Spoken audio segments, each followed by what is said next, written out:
imprescindible, amados hermanos, que nosotros podamos recibirlo en esta noche. Amén. Yo quiero que usted repita conmigo hoy día la palabra nuevo pacto. Nuevo pacto. Una vez más dígalo, nuevo pacto. Nuevo pacto. Una vez más vamos a decirlo, nuevo pacto. Nuevo pacto. Bien, Gloria a Dios. usted sabe lo que es el nuevo pacto. Ahora, para empezar, primero, si la frase dice nuevo pacto, ¿qué nos dice eso? Que antes de este pacto hubo uno primero, hubo uno anterior, ¿no es cierto? Que ha sido renovado, que de alguna manera ha sido cambiado, por eso ha sido entregado un nuevo pacto. Ese antiguo pacto, ese viejo pacto del que nos hacemos referencia, es precisamente el que nosotros podemos encontrar en las Escrituras. Usted verá que nosotros tenemos nuestra Biblia dividida en Antiguo Testamento y Nuevo Testamento. En realidad lo que quiere decir es que el Antiguo Testamento contiene el Antiguo Pacto y el Nuevo Testamento contiene el Nuevo Pacto. Es lo que la Biblia nos está diciendo por medio de esa división que nosotros podemos encontrar casi en la mitad de nuestro libro. Ese antiguo pacto fue hecho por Dios con el pueblo de Israel a través de su siervo Moisés. Ese antiguo pacto fue el que Dios hizo a pie del monte Sinaí. Lo hizo rociando sangre de corderos, de becerros, sobre las cosas que iban a ser santificadas. En aquel momento santificaron todos los utensilios que iban a pertenecer al tabernáculo, santificaron al que iba a ser el sumo sacerdote, Aarón, y a los que iban a ser sacerdotes que iban a trabajar, a servir, a oficiar en ese tabernáculo. Cuando ocurrió ese antiguo pacto, la Escritura nos dice que se reveló con gloria, ¿no? Pablo nos recuerda aquella ocasión cuando Moisés subió a la presencia del Señor allá en lo alto del monte Sinaí a recibir las tablas. Estuvo 40 días allí y cuando bajó, la gloria de Dios venía impregnada en el rostro de Moisés. Además de eso, en los días que el pueblo de Israel estuvo presente al pie del monte, dice que se sintieron temblores, casi un terremoto, la montaña temblaba fuertemente, se escuchaban sonidos como de trompeta, ruido, gloria, truenos en lo alto del monte. Todo esto causaba una gran expectativa a la multitud que estaba al pie del monte. Una nube espesa manifestaba la gloria del Señor cubriendo el lugar, algo nunca antes visto. Por lo cual Pablo nos dice que ese ministerio, ese antiguo pacto, fue establecido con gloria, con una gloria sublime. Pero es llamativo, amados hermanos, según nosotros leemos en el verso 7, que Pablo llama a ese antiguo pacto, a ese ministerio que le fue entregado a Moisés, el ministerio de muerte. No sé si alguna vez había leído esto. En el siguiente verso, en el 9, también le llama el ministerio de condenación. Así que este antiguo pacto es el ministerio que Dios le otorgó a Israel por medio de Moisés y por medio del sacerdocio arónico, por medio del tabernáculo que luego llegó a convertirse en el templo de Israel. Allí era donde se seguían oficiando todo el trabajo que Dios puso sobre Moisés. Pablo le llama a esto el ministerio de condenación y el ministerio de muerte. Si usted ve el verso 7, Pablo dice que este ministerio de muerte fue grabado con letras en piedras. ¿A qué se refiere el apóstol Pablo? ¿Qué fue grabado en piedras?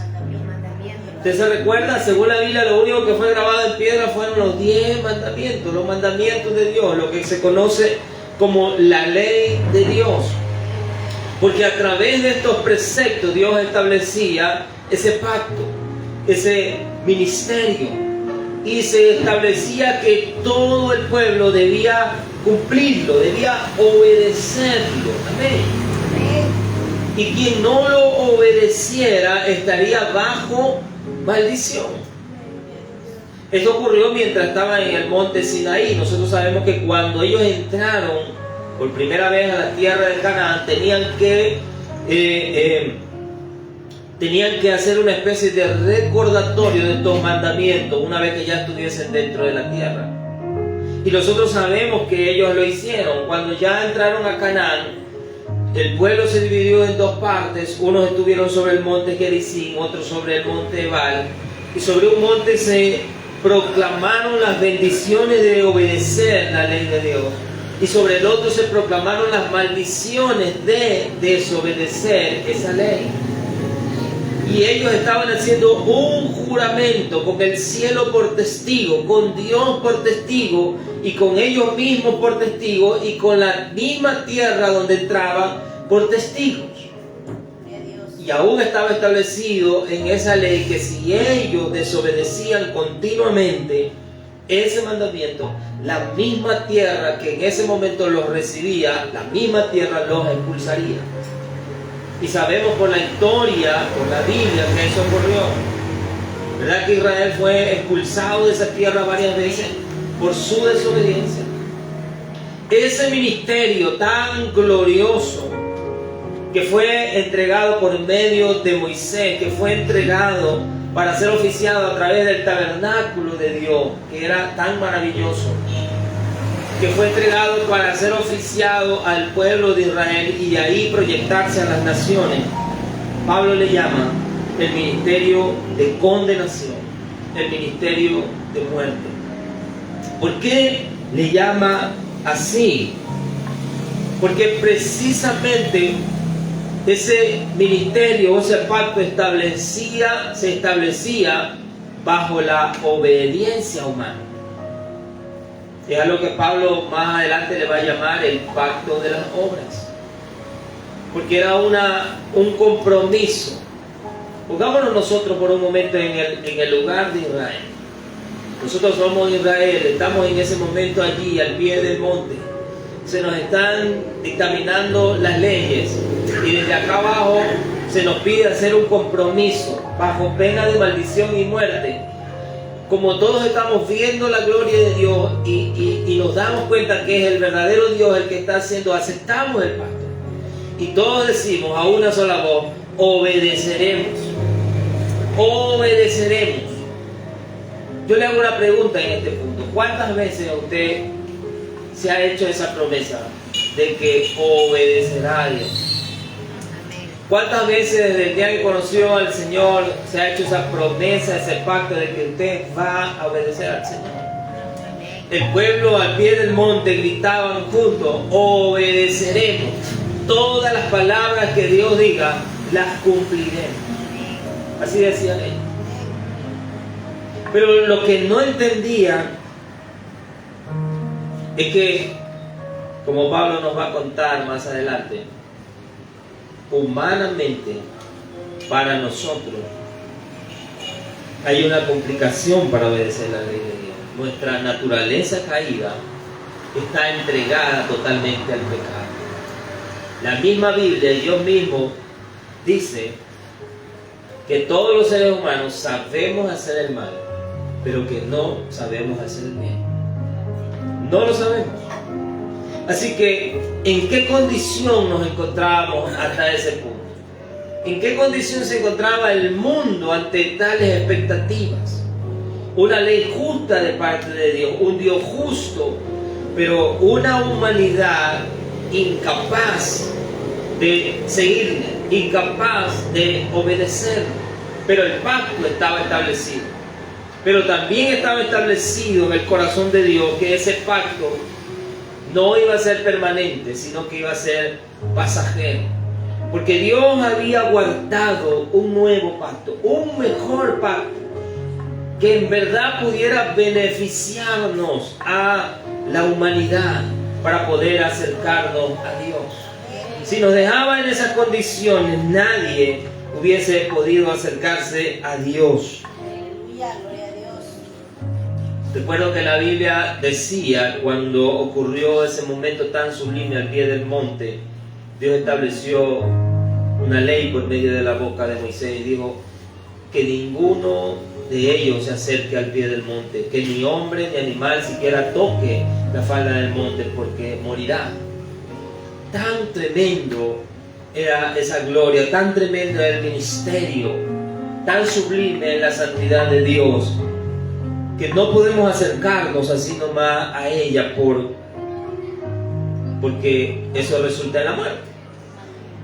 Por esta razón también Pablo llamaba a este ministerio el ministerio de condenación o el ministerio de muerte, grabado con letras en piedras. Bendito sea el nombre del Señor. Amén. Pero ahora, dice la Escritura, ahora hay un ministerio completamente mejor, un ministerio completamente distinto, diferente. En el verso 6 Pablo dice: Él nos ha hecho a nosotros ministros competentes de un nuevo pacto, no de la letra, no por medio de una letra escrita, no por medio de una ley escrita. Recuerden lo que mencionaba hace un momento, una ley escrita sobre piedra, sobre roca. Usted sabe que la piedra es un elemento muerto, sin vida, ¿verdad? La roca es un elemento muerto y sin vida. Así que la letra plasmada en una roca sin vida quedaba como una letra muerta, no vivificante. Pero Él nos ha hecho ministros de un nuevo pacto, no de la letra, sino del Espíritu, porque la letra mata, mas el Espíritu vivifica. Aquí Pablo nos dice que esa letra, esa ley estaba escrita para condenación, para ser cumplida, para ser obedecida, como un requisito para poder acercarse a Dios. ¿Y por qué digo esto? Porque hoy en día en la mente de muchas personas, cuando escuchan del Evangelio o cuando escuchan de la Biblia, hay un temor infundado porque sienten esta misma presión que sentían estos hombres, este pueblo en aquel entonces, y piensan que para acercarse a Dios hay que acercarse siendo perfecto. Piensan que para acercarse a Dios hay que acercarse cuando ya ellos sean personas buenas u obedientes. La Biblia nos testifica que si nosotros esperamos algún día cambiar con nuestras propias fuerzas, eso no va a ocurrir. Por esa razón Dios ha hecho una provisión. No podemos acercarnos a Dios mientras la letra está allí. Mientras la ley está allí, mientras la ley nos condena, la ley nos aleja delante de Dios y nos demuestra que nosotros no somos justos delante de Dios. Pero dice Pablo, y si el ministerio de muerte grabado con letras en piedra fue con gloria, tanto que los hijos de Israel no pudieron ni siquiera fijar la vista en el rostro de Moisés por causa de la gloria de su rostro, la cual había de perecer, ¿cómo no será más bien con gloria el ministerio del Espíritu? Porque si el ministerio de condenación fue con gloria, mucho más abundará en gloria el ministerio de justificación. Amén, gloria a Dios. El nuevo pacto es un nuevo ministerio. Diferente al ministerio de condenación, es un ministerio que justifica. Diferente al ministerio de muerte grabado en piedras, es un ministerio vivificante que da vida a aquello que está muerto. Diferente al pacto antiguo, que era una letra escrita en una piedra muerta, ahora en la ley del Espíritu escrita en los corazones de las personas, de los creyentes. Alabado sea el nombre del Señor.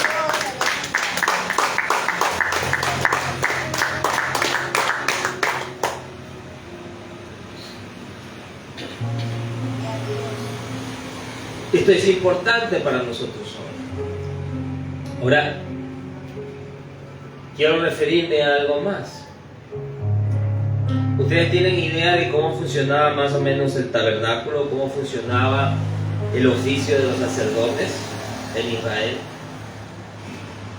tenemos al pueblo de Israel, una gran multitud, una gran muchedumbre, descendientes de 12 tribus, todos hijos de Jacob, una gran cantidad de personas. De entre todos esos grupos, Dios escoge una tribu, la tribu de Leví. Todos ellos son declarados sacerdotes, todos ellos van a oficiar dentro del templo. De entre todos ellos es escogido a Aarón como el sumo sacerdote. Amén. Él es el sumo sacerdote, solo él tiene el privilegio de entrar hasta el lugar santísimo del tabernáculo, del templo, allí donde está el arca, donde se supone que está la presencia y la gloria de Dios. Solo él, una vez al año, y solamente lo hace para llevar la sangre de la redención, la sangre del perdón, de la expiación. Los demás sacerdotes solo pueden oficiar en la primera parte del tabernáculo, en el lugar santo y en el patio, donde se hacen los sacrificios, donde se degüellan los corderos, donde se hacen los sacrificios que la gente trae, pero nadie, ni el pueblo ni los sacerdotes, tienen el privilegio ni el derecho de entrar hasta donde está la presencia de Dios. Amén. Amén. Así es como funciona. Ese es el glorioso templo, el glorioso tabernáculo que Moisés levantó por mandato del Señor. Amén. Ahora, lo opuesto, lo diferente, porque eso es parte del antiguo pacto del que yo estoy hablando. Pero tenemos ahora, dice Pablo, un nuevo pacto.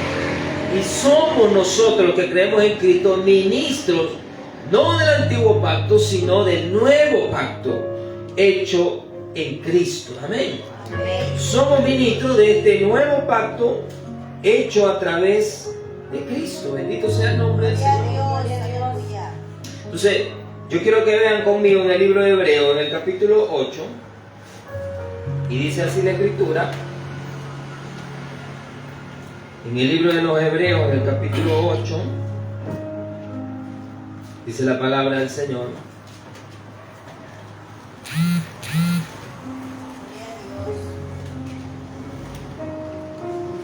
El verso 1. El escritor del libro de Hebreos viene tratando de explicar desde el primer capítulo, ya va por el capítulo 8, viene tratando de explicar a ciertas mentes cerradas que no pueden entender qué es lo que Cristo ha hecho ahora, qué es lo que Cristo ha hecho por ellos.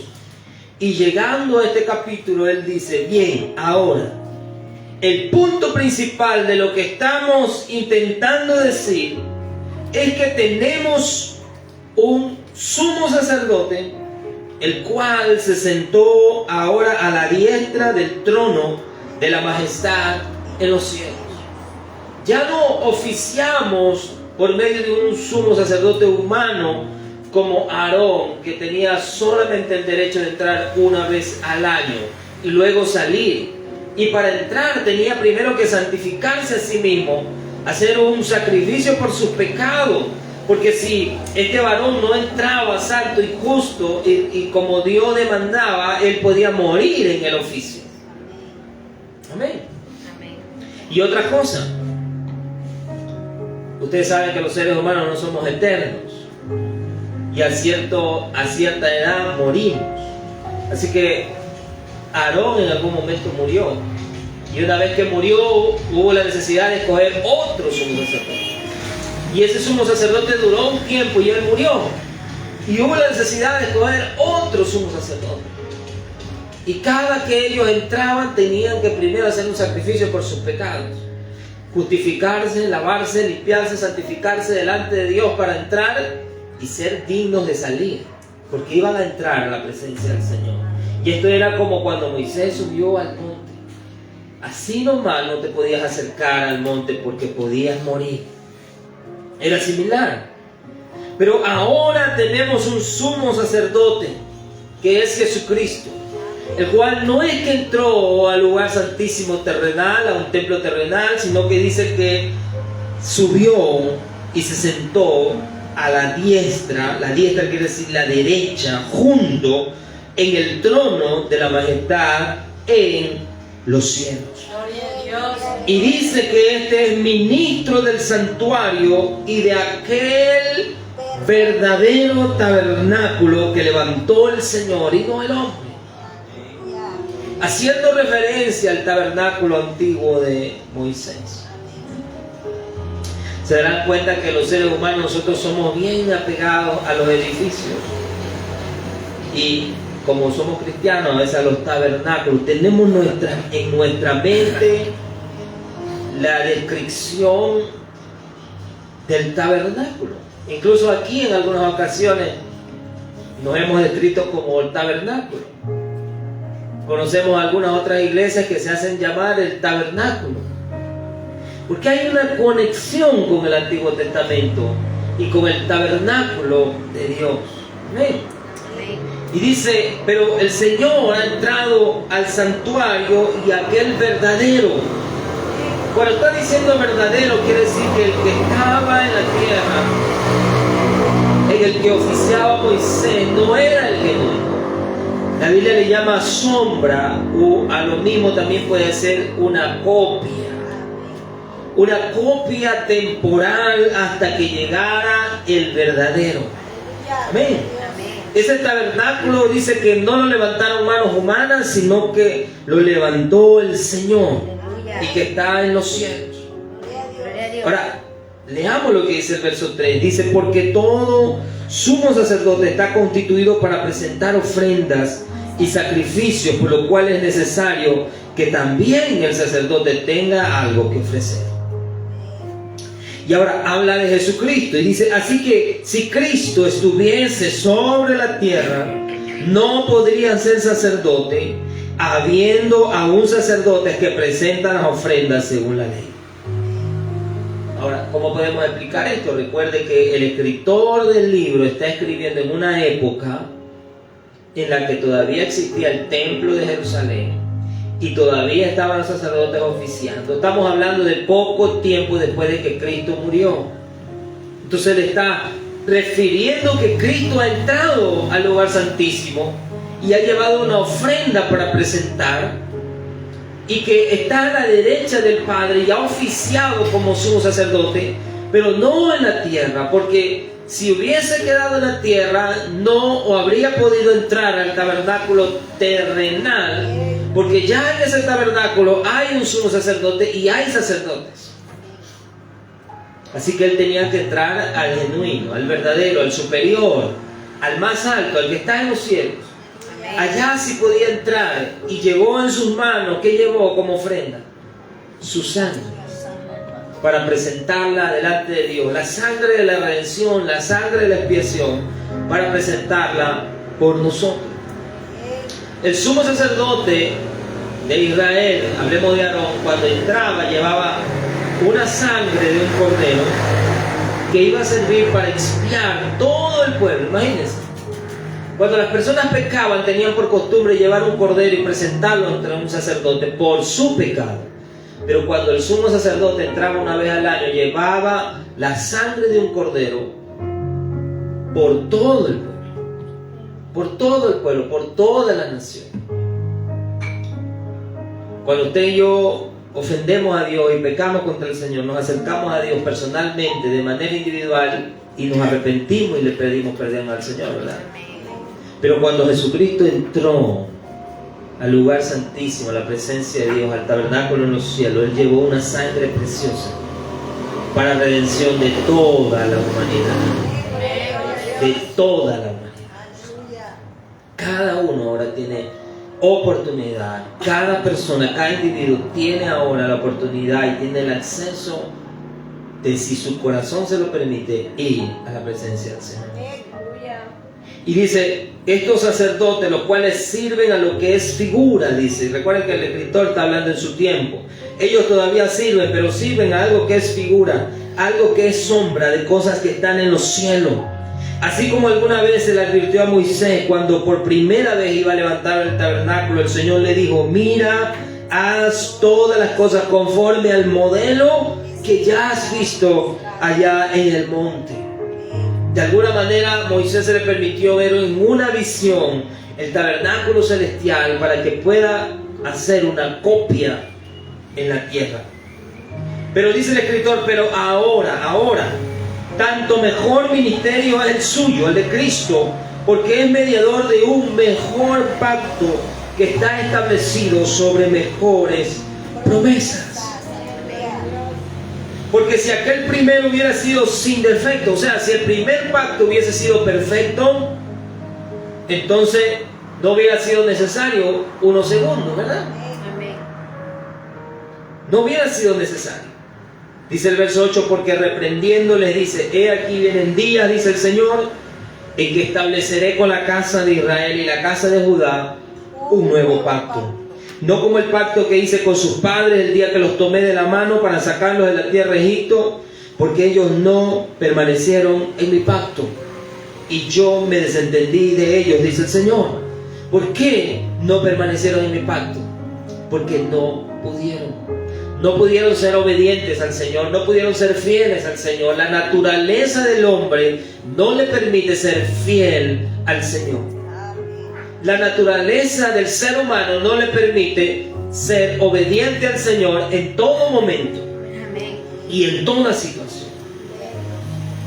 El Señor, que no tiene nada que ver con el pecado, el Dios Santísimo, el que es 3 veces santo, que no puede tener ningún trato con el pecado, dice, me desentendí de ellos por esa razón.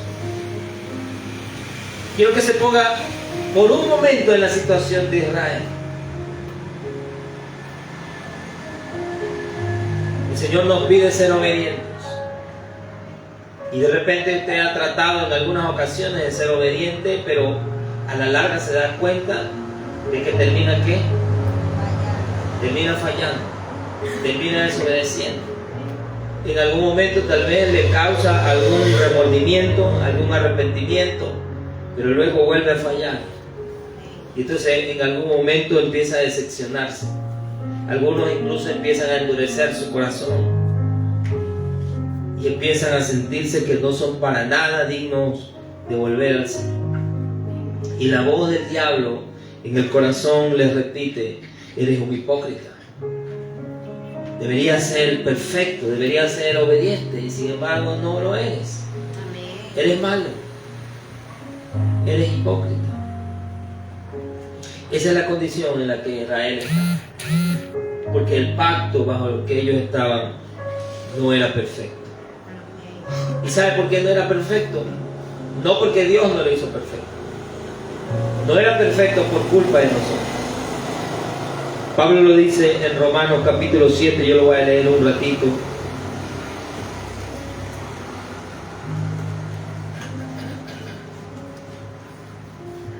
En Romanos capítulo 7 dice la Escritura: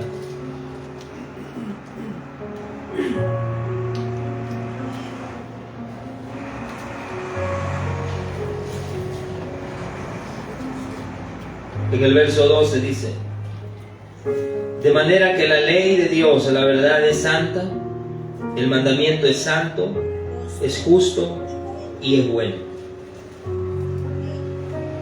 Pero entonces lo que es bueno se convirtió en muerte para mí, no, sino que el pecado, para revelarse pecado, produjo en mí la muerte por medio de lo que es bueno, a fin de que por el mandamiento el pecado llegue a ser en gran manera pecaminoso y destructivo. Porque sabemos que la ley es espiritual, pero el problema soy yo. Soy carnal y estoy vendido al pecado. Ese es el problema. La ley de Dios es perfecta, el pacto era bueno. El defecto de ese pacto éramos nosotros, el hombre, la humanidad. Así que dice la Escritura: por lo cual este es el pacto, ya leímos, que haré con la casa de Israel después de aquellos días, dice el Señor. Pondré mis leyes en la mente de ellos, y sobre su corazón las escribiré. Y seré a ellos por Dios, y ellos me serán a mí por pueblo. Y ninguno enseñará a su prójimo, ni ninguno a su hermano, diciendo: ven, conoce al Señor, porque todos me conocerán, desde el menor hasta el mayor de ellos. En el primer pacto la ley estaba escrita sobre tablas de piedra inerte. En el nuevo pacto la ley está escrita en la mente y en el corazón restaurado del ser humano.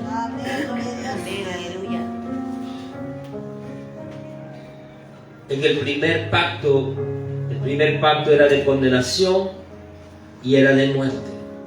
Porque el primer pacto lo único que hacía era señalar tus pecados. ¿Alguna vez has sentido acusado cuando lee la Biblia? ¿Alguna vez has sentido acusado cuando escucha a algún predicador? ¿Alguna vez has sentido acusado cuando alguien le predica? Eso era lo que hacía el primer pacto. Acusar. Por eso es un ministerio de condenación. Porque te hace ver lo malo que somos internamente, nuestra mala naturaleza, y nos hace ver que estamos condenados. Pero dice el verso 12, porque seré propicio, dice el Señor, a sus injusticias, y nunca más me acordaré de sus pecados y de sus iniquidades. El segundo pacto no es de condenación, no es de muerte. El segundo pacto es un ministerio de vida, que resucita aquello que está muerto, que vivifica aquello que necesita vida, que justifica por gracia aquellos que no podían ser perfectos por obediencia natural. Por eso el nuevo pacto es mucho mejor que el primer pacto, que el antiguo pacto. Además, cuando el Señor dice seré propicio a su injusticia, aquí entra también una promesa maravillosa que yo sé que muchos de ustedes la han oído. Esa promesa se le hizo alguna vez a David. Se llama la promesa de las misericordias eternas a David. ¿Alguna vez la han oído? La promesa de las misericordias eternas a David. Dios le prometió a David que tendría siempre misericordia de él, que su misericordia sería perpetua con la casa de David. Como se le dijo alguna vez, porque de tal manera te he amado que te he prolongado mis misericordias.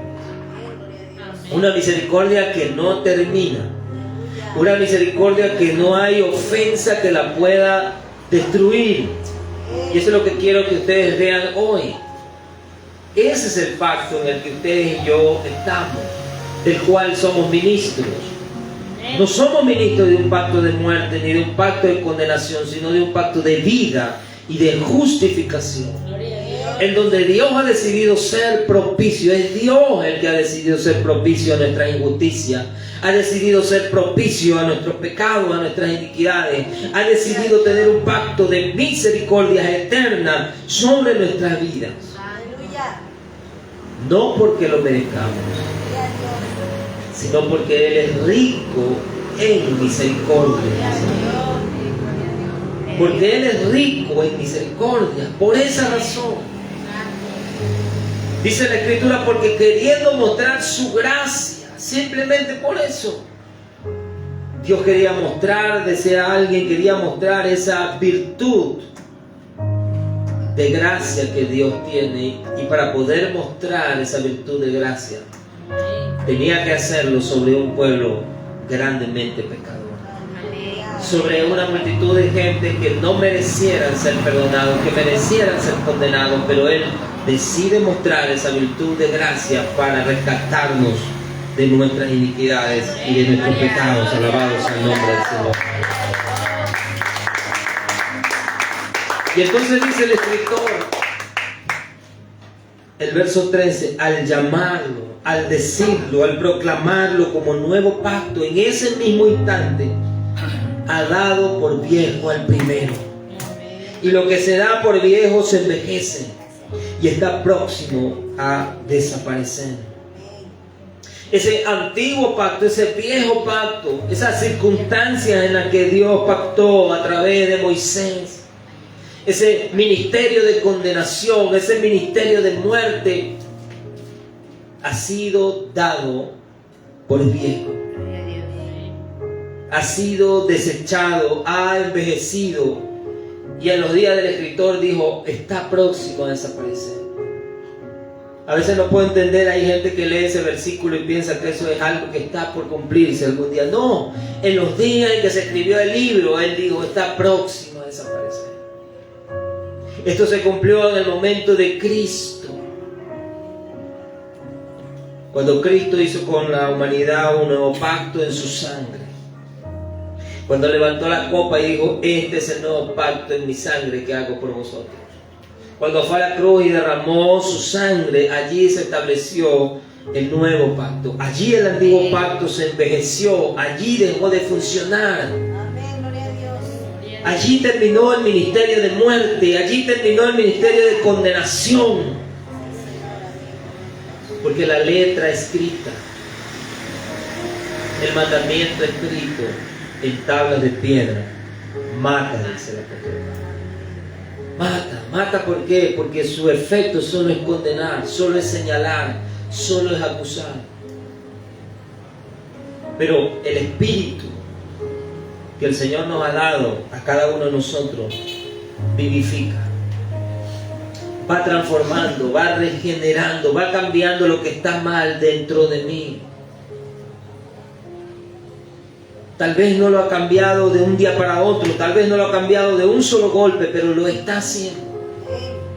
Está cambiando mi mentalidad, está cambiando mi corazón, está transformando mi vida. Siempre que yo permanezca en ese nuevo pacto, siempre que yo me acerque a la presencia del Señor, como dice la Escritura, iremos siendo transformados de gloria en gloria a la misma imagen de nuestro Señor. Quiero que lea conmigo el siguiente capítulo de Hebreos 9.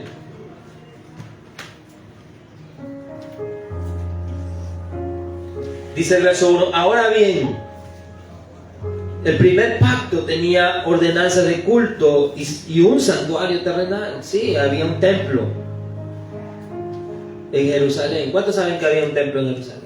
Amén. Porque el tabernáculo estaba dispuesto así. En la primera parte, llamada el lugar santo, estaban el candelabro, la mesa, los panes de la proposición.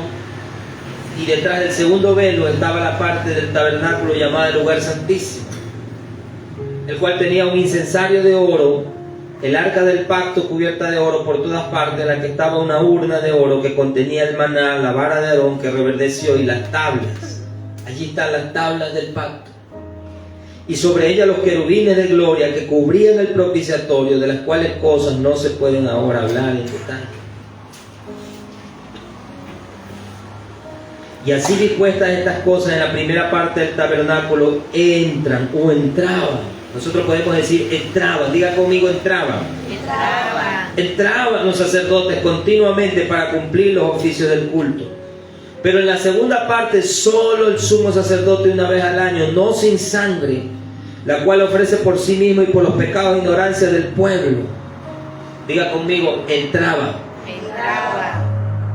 También entraba el sumo sacerdote.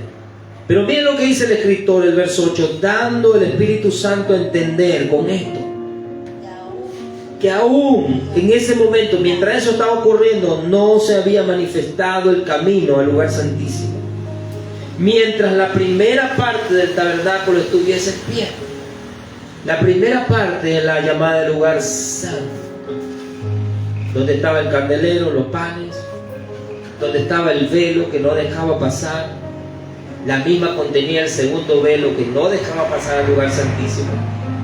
Mientras esa primera parte estuviese todavía en pie, nadie podía entrar a la presencia del Señor. Pero dice el escritor en el verso 9, lo cual es un símbolo solamente. ¿Para qué? Para el tiempo presente. Diga tiempo presente. Diga eso es ahora. Según el cual se presentan ofrendas y sacrificios que no pueden hacer perfecto en cuanto a la conciencia el que practica ese culto. Mira, lo que ellos hacían era presentar ofrendas y sacrificios que no hacían perfecto a nadie.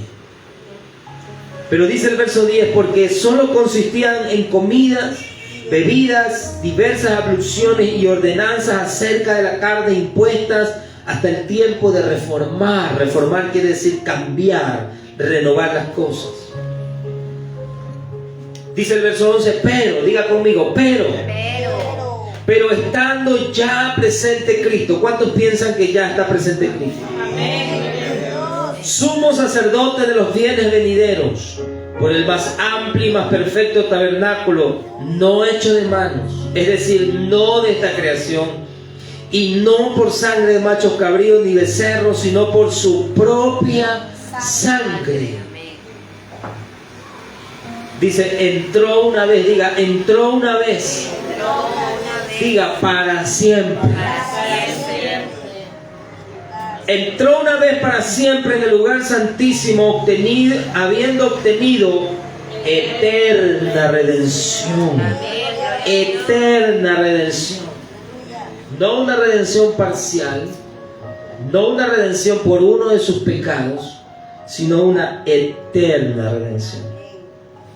Dice, si la sangre de los toros y los machos cabríos y las cenizas de la becerra rocian a los inmundos, santifican para la purificación de la carne, cuanto más la sangre de Cristo, el cual mediante el Espíritu Eterno se ofreció a sí mismo sin mancha a Dios, limpiará vuestras conciencias de obras muertas para que sirváis al Dios vivo.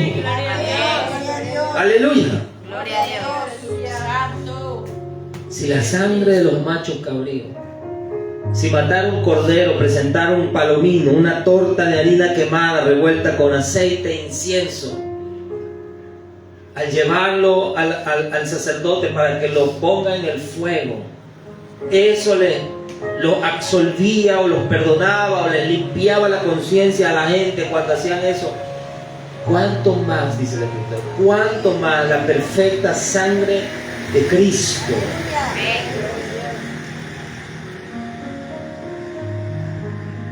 ¿Cuántos saben que Cristo ha perdonado sus pecados? Amén. Gloria a Dios. Quiero que escuchen, porque el Señor no solamente ha perdonado nuestros pecados. Hay un problema más grave dentro del ser humano que tiene que ser sacado. Y es el problema en su conciencia. Porque una cosa es oír que el Señor me ha perdonado mis pecados, y otra cosa es asimilar que he sido perdonado. El Escritor no dice simplemente que el Señor perdonó nuestros pecados, dice que la sangre de Cristo que se ofreció mediante el Espíritu Eterno sin mancha a Dios fue ofrecida para limpiar nuestras conciencias de obras muertas. Obras muertas, cosas que no tienen vida, cosas que no tienen importancia, cosas que son pasajeras, para que usted y yo no tengamos obstáculos para servir al Dios vivo.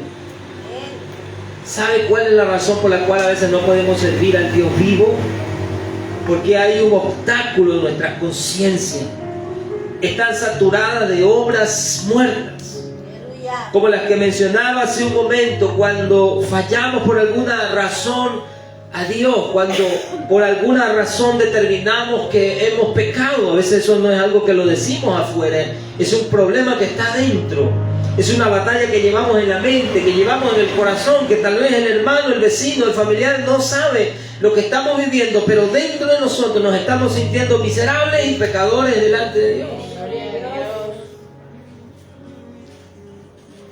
Y en tanto el enemigo como la conciencia se aprovechan de nosotros y nos acusan, y nos acusan, y nos hunden, porque no quieren dejarnos ser libres. Pero recuerde esto, la sangre preciosa de Jesucristo nos limpia la conciencia de obras muertas. Yo quiero que el día de hoy su mente, su conciencia sea limpia de obras muertas. Toda esa situación, todo ese afán dentro de usted, toda esa concepción de lo que usted tiene de Cristo, de Dios, del Evangelio, todo aquello que no le permite ser lleno del gozo de Dios, todo aquello que le impide servir a Dios con gozo, con alegría, con libertad, quiero que sea libre de todas esas obras muertas en esta noche. ¿Cuántos pueden decirlo? Gloria a Dios. Aleluya.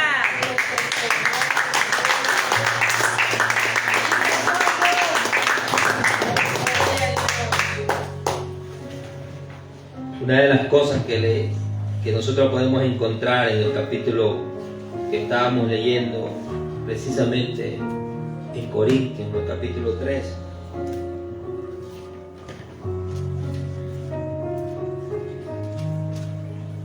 que Pablo dice que este nuevo pacto es un pacto del Espíritu.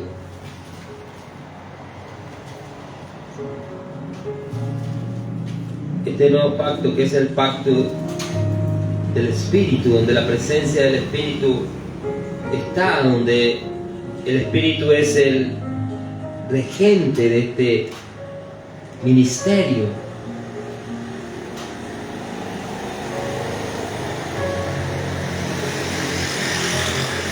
Está en nosotros.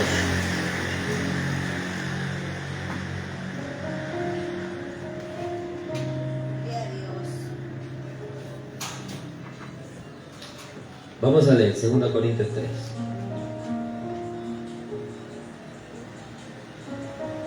Voy a leer del 10 porque ahí nos quedamos.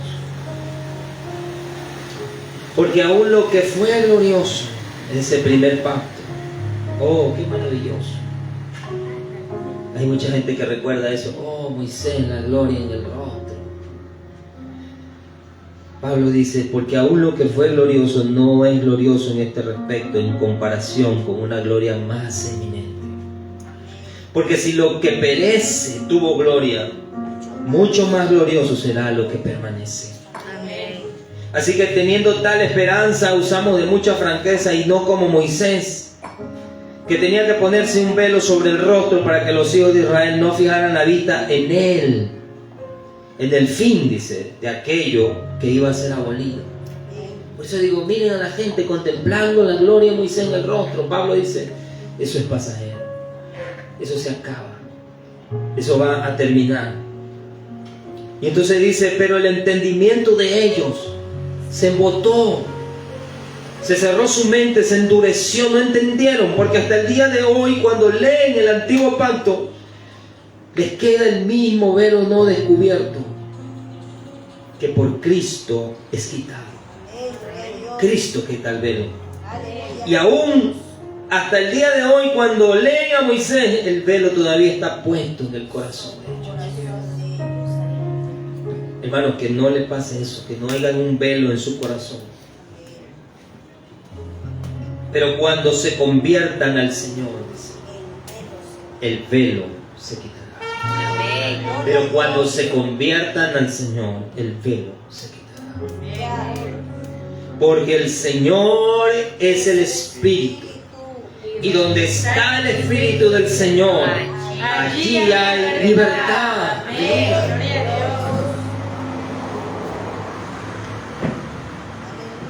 El nuevo pacto trae consigo al Espíritu.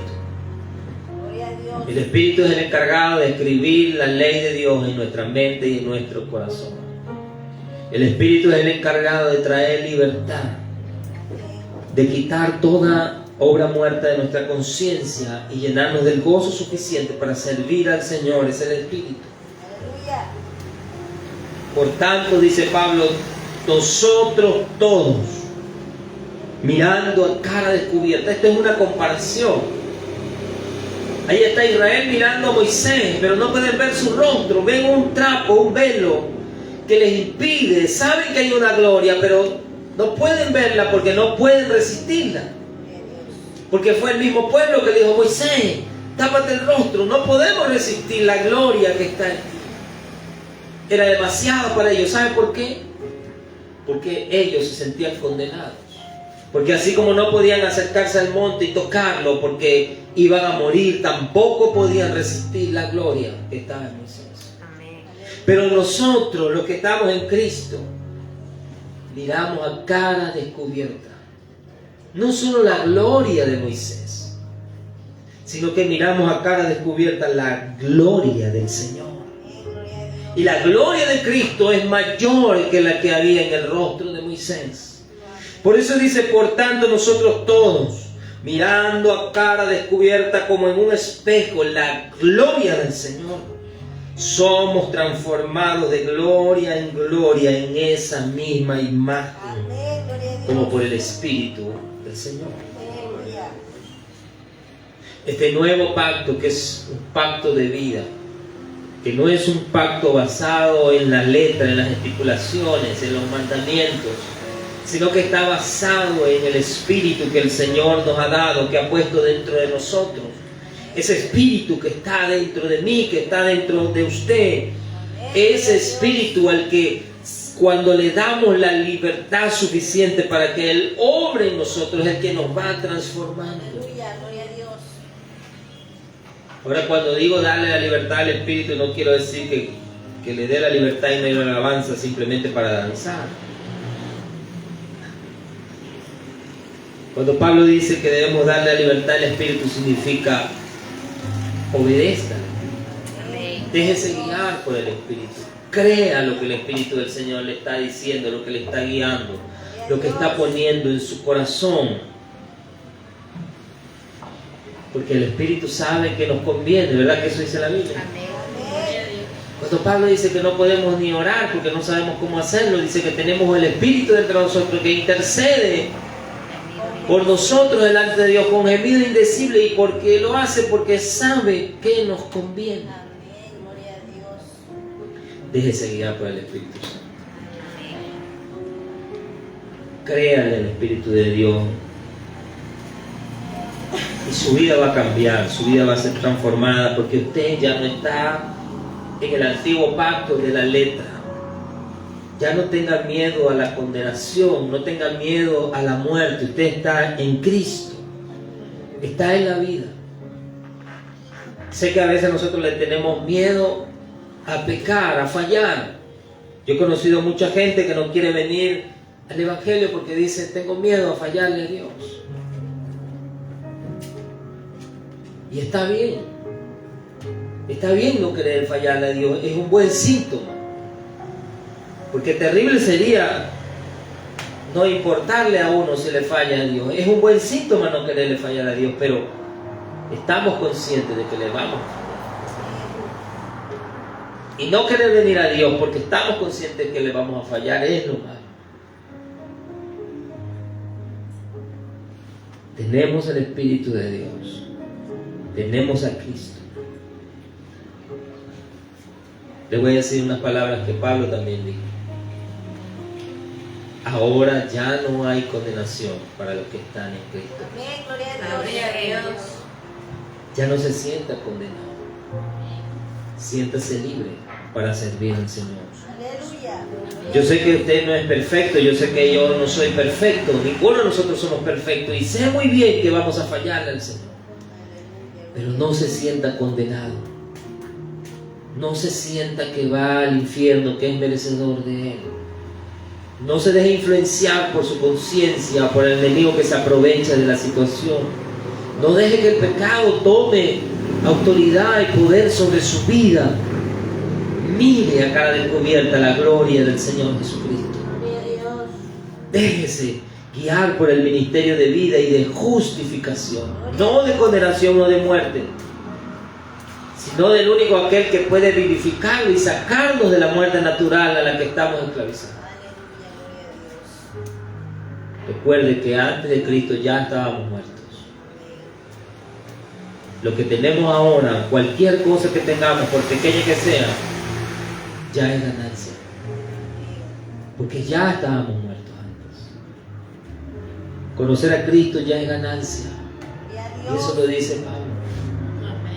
Todo lo que usted ha aprendido de Cristo, toda lo que ha recibido de Cristo, lo que está recibiendo y lo que el Espíritu está haciendo entre nosotros, ya es una virtud, ya es una ganancia, ya es una transformación, ya es la obra del Señor en nosotros.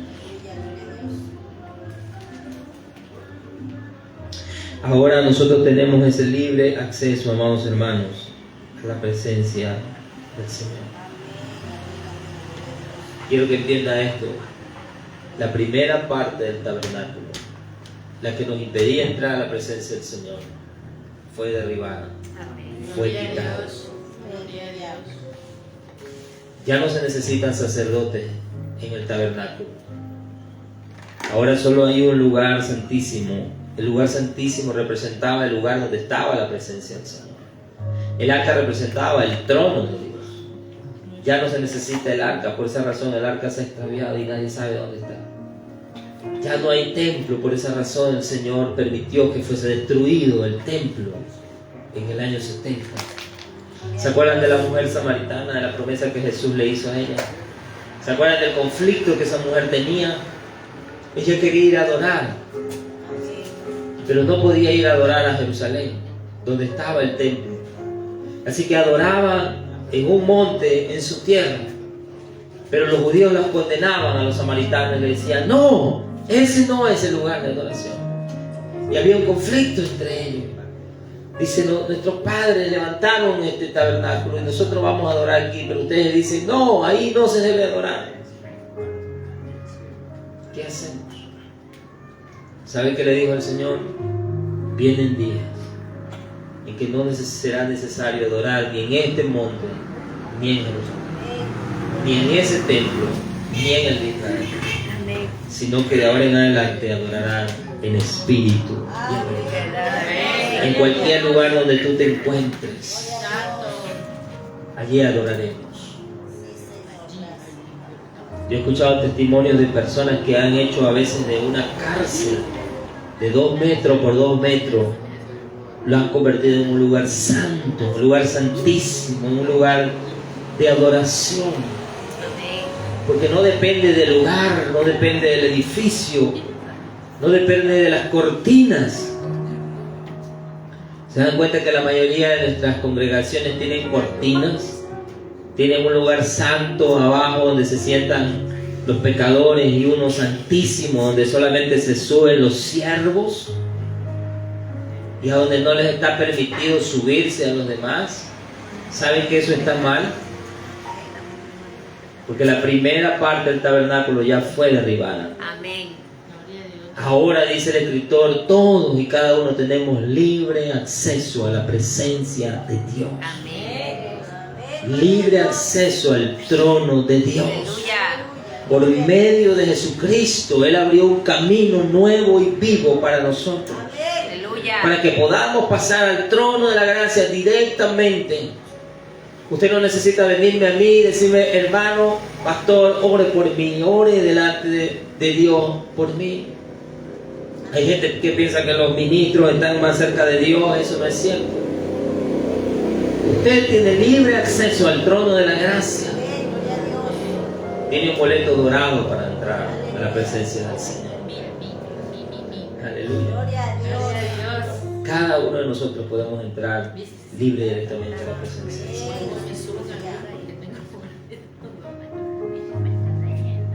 Ya no hay sacerdotes, amados hermanos. Ya no necesitamos un sumo sacerdote aquí en la tierra. No necesitamos sacerdotes en nuestras iglesias. Todos y cada uno de nosotros hemos sido convertidos en un pueblo de sacerdotes. Amén. En un sacerdocio real. Gloria a Dios. Desde el más pequeño hasta el más grande, cada uno de nosotros podemos oficiar y ministrar la presencia del Señor. Gloria a Dios. No necesitamos sacrificios. No necesitamos derramar sangre. El único sacrificio que el Señor admite de nosotros es nuestra propia vida en humillación a Él, nada más. Su vida, hermano, humillada ante Él. Su vida buscándolo a Él, deseándolo a Él, anhelándolo a Él cada instante, cada momento. No importa si no es perfecto, anhélelo, búsquelo, deséelo.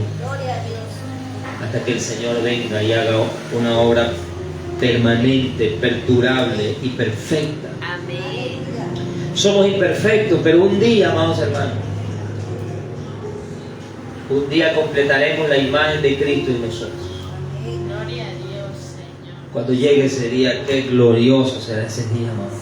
Gloria a Dios. Qué maravilloso será ese día cuando el Señor venga. No para escapar de las circunstancias de esta vida, hermano. ¿Sabe para qué la iglesia del Señor debe desear el día del Señor y su venida? para escapar de esta batalla continua que hay dentro de nosotros, esta lucha continua por serle agradable a Él, pero a la vez no poderlo. Esa batalla, ese deseo que cada uno de nosotros tenemos de querer ser perfectos para Él, pero sabemos conscientemente que algo no nos deja. Cuando Él venga, dice, desarraigará el pecado por completo de nosotros. Lo extirpará para siempre, transformará nuestra vida, nuestro cuerpo. Nunca más el pecado vivirá en nosotros. Gloria a Dios. Esa debe ser la razón por la cual añoramos al Señor. Porque queremos serle fieles, porque queremos servirle con gozo, con libertad, con plenitud. Nunca más la conciencia nos acusará. Es más, nunca más, hermano, su conciencia le acuse. Nunca más su conciencia le acuse, porque usted está en Cristo. Usted no es perfecto, pero ha sido justificado. Amén. Usted no es perfecto, pero está siendo perfeccionado. Usted no lo merece, pero a Dios le ha placido derramar su eterna y poderosa gracia sobre nosotros. Bendito sea el nombre del Señor. Pablo dice, somos ministros de un nuevo pacto. No necesitamos andarnos recomendándonos a nadie, porque no tenemos cartas de recomendación y cosas como esa, credenciales de ese tipo, no. Pablo dice, nuestras cartas son ustedes, le decía al pueblo. ¿Saben por qué? Porque ellos eran la obra del Señor. En los corazones y en las mentes de los creyentes, allí se estaba escribiendo la ley del Espíritu. Allí se estaba cumpliendo la obra de Jesucristo. Por eso Pablo dice, no necesito cartas de recomendación, ustedes son las cartas. No han sido escritas con pluma, no han sido escritas, grabadas como la piedra, sino que han sido escritas en el corazón, en las tablas del corazón, por medio del Espíritu Santo de Dios. Gloria a Dios. Tal vez usted no sea perfecto, pero hay algo que antes no tenía ahora. Tiene el Espíritu de Dios viviendo en su vida. Tiene la simiente del Hijo de Dios dentro de usted. Gloria a Dios. Y eso es algo que no teníamos antes. Y eso es algo que no tiene nadie que no esté en Cristo. Bendito sea el nombre del Señor. Gloria a Dios.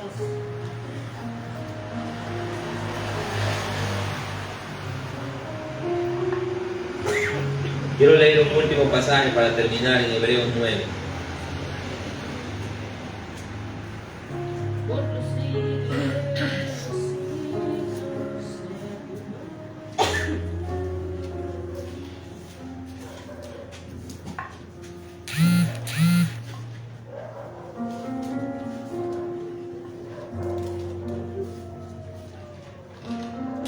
El verso 24.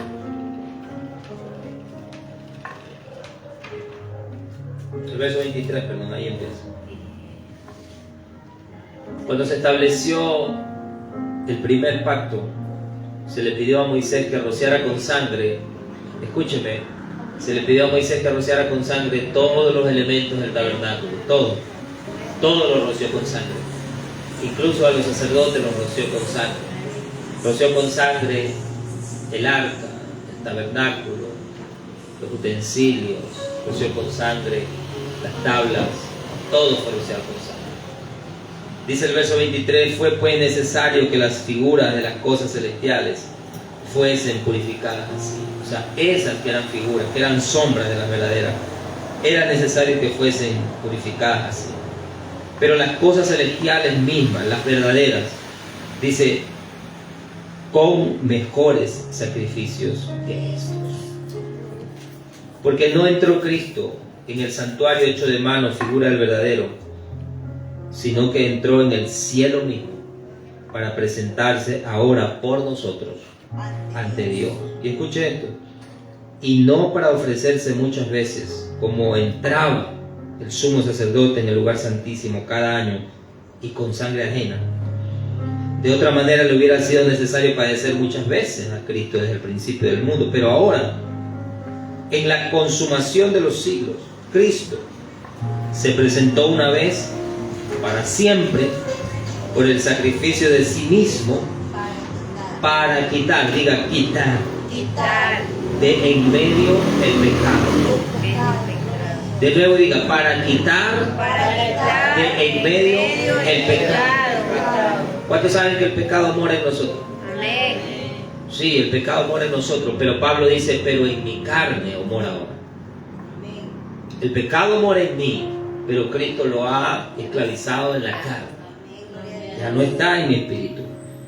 Dice, se presentó una vez para siempre por el sacrificio de sí mismo para quitar de en medio el pecado. Y de la manera, escuchen, porque a veces la gente lee mal este verso, dice, y de la manera en que está establecido para los hombres que mueran una sola vez y después de todo el juicio.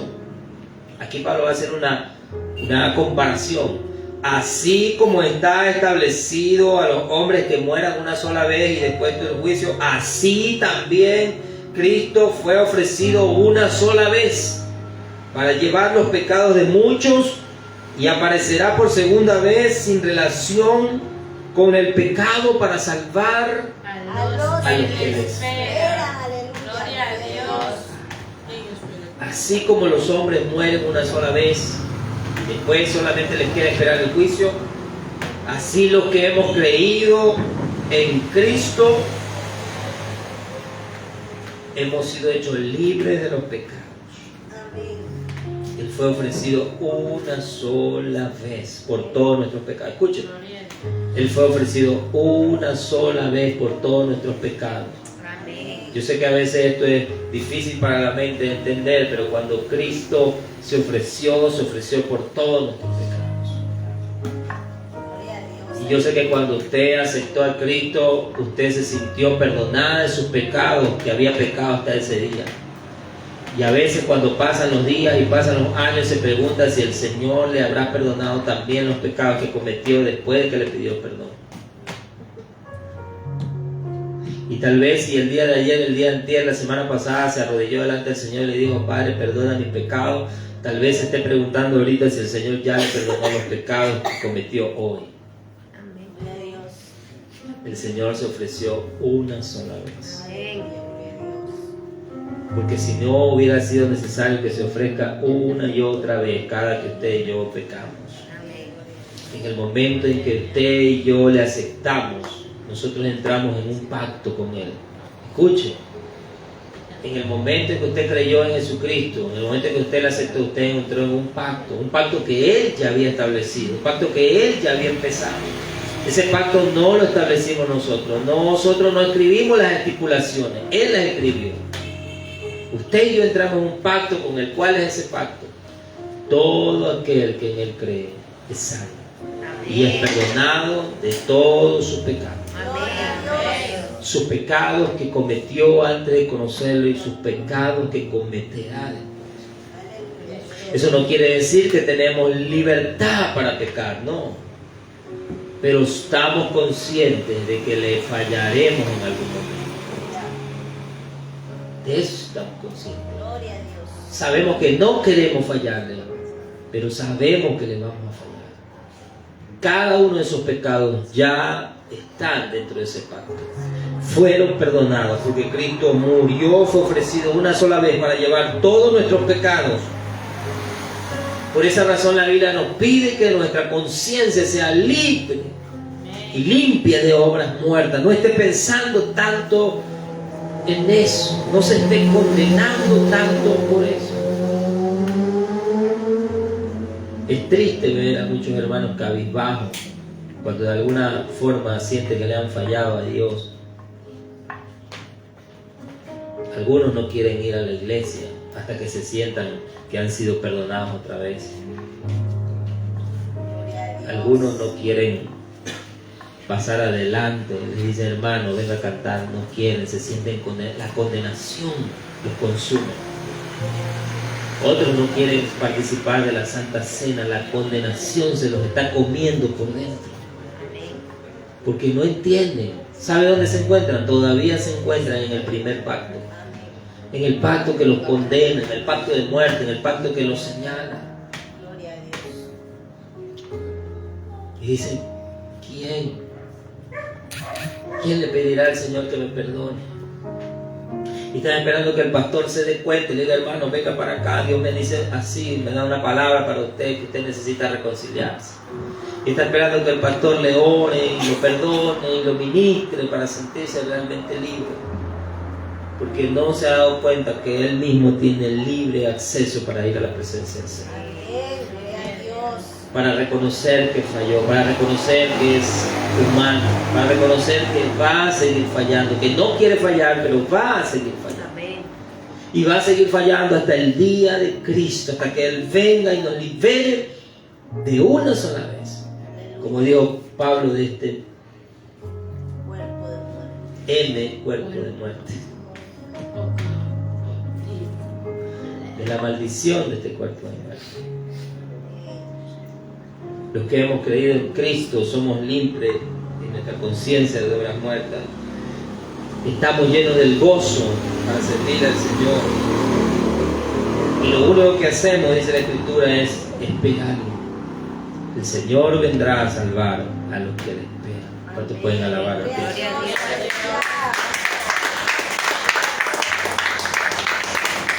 Póngase de pie, vamos a adorar al Señor. Gloria a Dios. Yo no quiero hacer una oración para ministrar. Yo anhelo que la palabra de Dios haya ministrado en nuestros corazones. Gloria a Dios. Que la verdad de la Escritura se nos revele.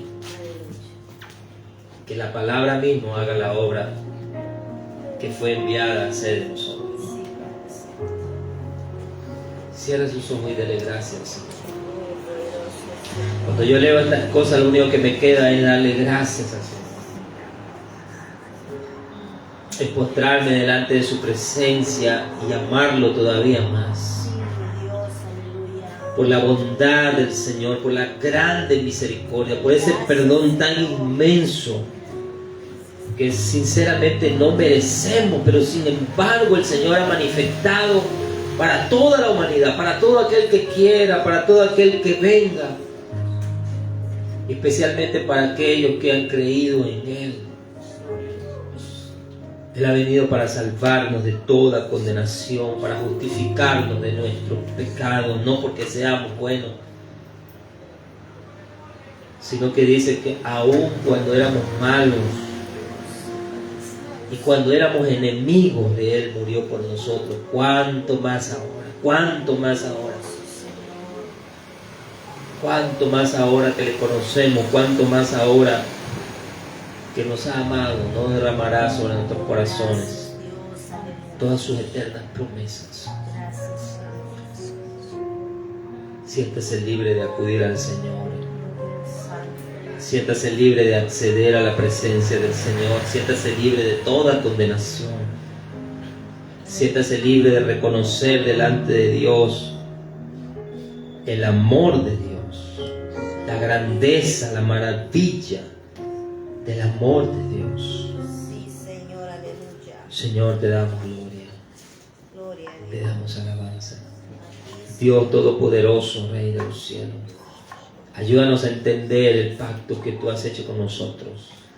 Ayúdanos a entender el nuevo pacto en el cual hemos entrado. Sí, mi Dios. Bendecimos tu nombre en este día, Señor, porque sabemos que un día vendrás para buscar a aquellos que te esperan, Oh, Santo. aquellos que con gozo inefable esperan tu venida, Señor. Ese día cuando redimirás nuestros cuerpos mortales y los liberarás de toda corrupción de pecado y del alma, y para siempre nos harás perfectos a la imagen del Hijo de Dios. Ese es el día de nuestro anhelo, nuestro mayor gozo y nuestra más grande esperanza. Porque el Hijo del Hombre no vino para condenar al mundo, dice la Escritura, sino que vino para salvarlo. para salvarlos de toda condenación, para salvarlos de sus pecados. Gracias te damos, Señor, en esta noche. Gracias te damos, oh Dios poderoso, Cristo excelso, Dios eterno. Santo es tu nombre, Señor. Poderoso Señor. Grande eres, Señor Jesús. Amén. Aleluya.